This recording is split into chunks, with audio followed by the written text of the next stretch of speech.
Welcome to special focus. గత ఎన్నికల్లో YCP పూర్తిగా విఫలం కావడానికి జగన్ చేసిన ప్రయోగాలే శాపాలుగా మారాయని గుర్తించారు.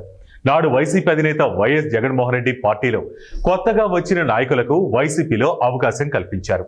మంత్రులుగా, ఎమ్మెల్సీలుగా పదవులు ఇచ్చారు. ముఖ్యంగా కడప జిల్లాకు చెందిన జకియా కాణంకు మండలిలో డిప్యూటీ చైర్మన్గా, నంద్యాలకు చెందిన ఇసాకు కూడా ఎమ్మెల్సీగా జగన్ అవకాశం కల్పించారు. ఇక కర్రి పద్మశ్రీ, మల్లి కళ్యాణ్ చక్రవర్తి వీళ్ళందరూ కూడా కొత్త ముఖాలే. కారణాలు ఏమైనా వీరందరికీ కూడా జగన్ మంచి అవకాశాలు ఇచ్చారు, మంచి పదవులు కూడా ఇచ్చారు.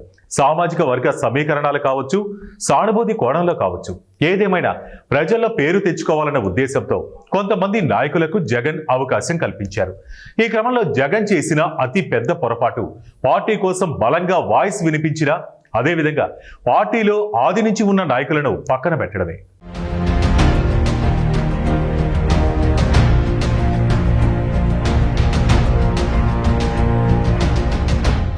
వాస్తవానికి ఏ పార్టీలో అయినా మూల స్తంభాలుగా కొంతమంది నాయకులు, కార్యకర్తలు పనిచేస్తారు. ఎన్ని ఇబ్బందులు వచ్చినా, ఎన్ని అడ్డంకులు వచ్చినా, కనీస గుర్తింపు లేకపోయినా కూడా జెండా మోసే నాయకులు అన్ని పార్టీల్లోనూ ఉన్నారు. పదవులను ఆశించకుండా పనిచేసేవారు ఉన్నారు, పదవులు ఆశించిన వారు ఉన్నారు. ఈ విషయాన్ని గుర్తించాల్సింది పార్టీల అధిష్టానాలు మాత్రమే. ఒక్కొక్కసారి కొంతమంది నాయకుల విషయంలో ఏ పార్టీలోనైనా అన్యాయం జరుగుతున్న విషయం తెలిసిందే. ఇలానే వైసీపీలో మరింత ఎక్కువగా అన్యాయం జరిగిందన్నది కూడా వాస్తవం.